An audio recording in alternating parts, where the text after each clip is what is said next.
বন্ধুরা, আপনারা উপরে যে ভিডিওটা দেখছেন তো এটা মালদা রতুয়ার কালকের ভিডিও।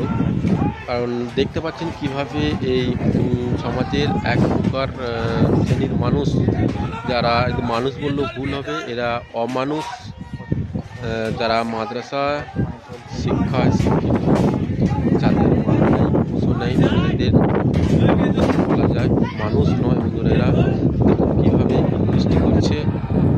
তো এটা পশ্চিমবঙ্গের মালদার মতুয়া তেরো ভিডিও।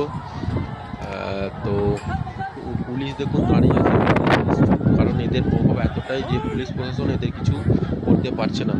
কারণ পশ্চিমবঙ্গের মুখ্যমন্ত্রী বলেই দিয়েছেন এরা দুধেল গাই, তাই এদের জন্য পুলিশ প্রশাসন আইন সবই এদের হাতে, এরা যখন করতে পারে। তাই পশ্চিমবঙ্গের প্রত্যেকটা হিন্দু মানুষকে বলবো, এদের বিরুদ্ধে গর্জে উঠুন, নাহলে পশ্চিমবঙ্গে আস্তে আস্তে